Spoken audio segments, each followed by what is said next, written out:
global happenings today. We communicate, we analyze global news. Stay tuned. Hello, beautiful people. Welcome to Global Happenings today. From all indication, it seems as if Southeast have not made a definite decision on whether to vote or stand with their son Peter Obi over his presidential belief or presidential aspiration, despite the fact that they have been screaming and shouting marginalization. They seem really to be looking both ways. Well, in a moment, you're going to find out what the top apex organization of Southeastern region are thinking. I don't know if this will all go well eventually, but before we go to the newspaper to find out what they are saying and how Peter Obi may fare in this whole situation, we'd like you to subscribe to our channel by clicking on the red subscribe button. Beside it, you see a bell notification icon. Please go ahead, click on it to get notified as soon as we update our channel or YouTube.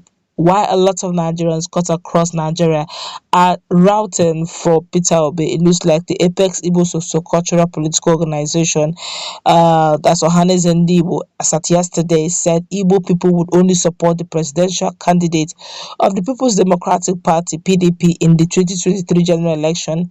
That's Alhaji Atiku Abubakar if he chooses someone from the southeast as his running mate, and with a pledge to ensure that the zone produces his successor after 4 years.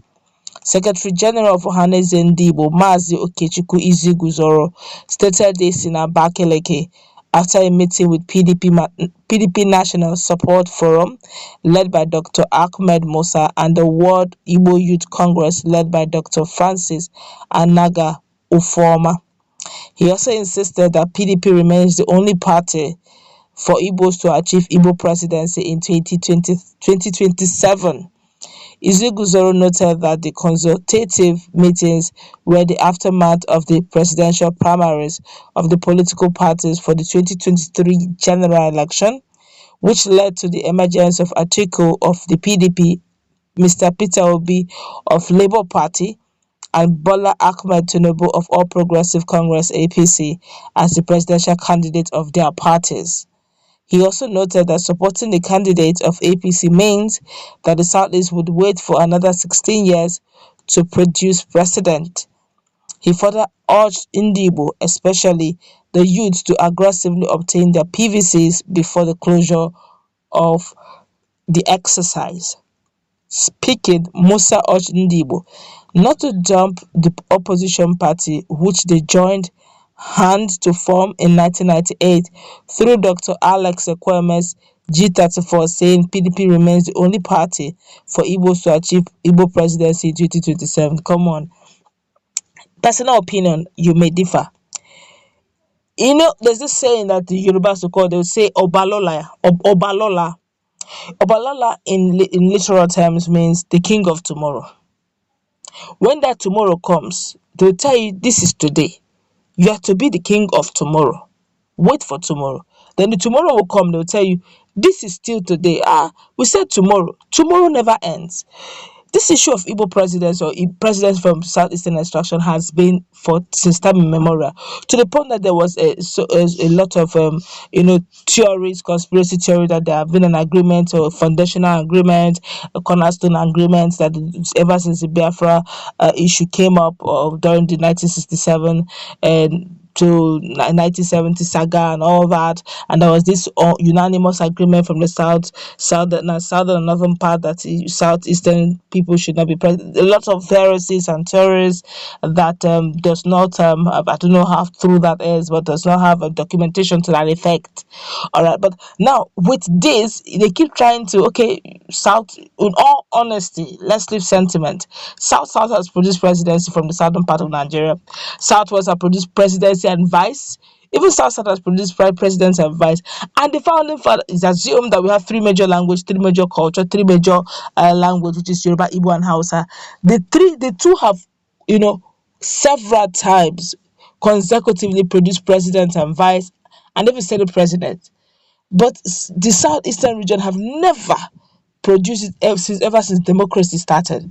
And it begins to give voice, begins to give credence to that theory, conspiracy theory, that maybe there was a background agreement done that Igbos must, southeastern people must never test the apex group. But if it's not founded, if it's not real, why not give it to them?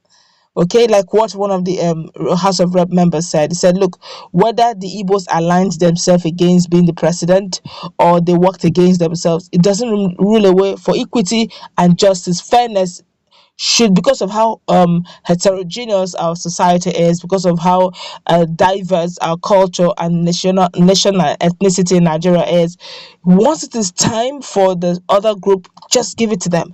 Not because you're smarter, not because you seem to align more. Just give it to them so that they don't feel disgruntled.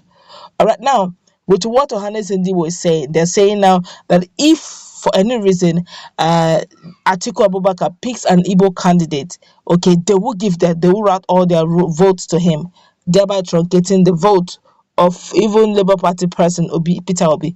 Now, if for any reason, because I'm already hearing there are lots of background information going on that Peter Obi, Atiku Abubakar is sending his personnel, allegedly so, to Peter Obi to see how he can port back to PDP and become a running mate. Kongwaso, on the other hand, was also hoping that Peter Obi will port down to NNPP so that Peter Obi will be his running mate, as in Peter Obi will be a vice president, while he will be the president of NNPP. And then together they'll forge a common goal. Don't forget that Congo saw here is a tsunami too. He's a wave, a strong one at that in the northern part, of which even Atiku is looking at a lot of things. The permutations are great, with Bola Ahmed Tinubu holding sway and holding grip in Southwest. Yes, a lot of people are saying that Southwest have a lot of grip. Don't forget that even in Lagos, okay, they keep shouting that Jagaban owns Lagos. Yes, you could be right to a great extent when it comes to politics.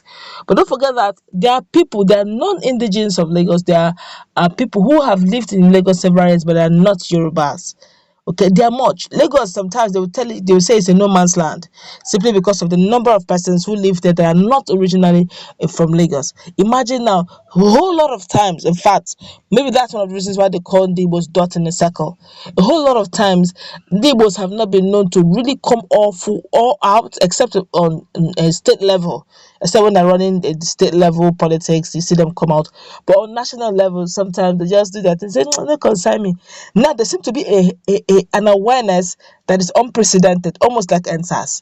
Now, imagine a whole Alaba shutting down for one day. Alaba International Trade Fair shutting down for one day, Opi Wake and the rest, joining suit and say, look, this voters card, this PVC, we are all going to get it. And they all decide to vote for conscience. The narrative will change, except there will have to be some sort of rigging, some sort of ballot stealing, some sort of manipulation. And if the people who voted decide to pursue their vote, then even those who may likely want to rig may find it may be a hackling task for them to do that. Except of course they're going to bring thugs who come with some sort of weapons or some sort of instruments to chase out people. Other than that, 2023 may you have a different narrative.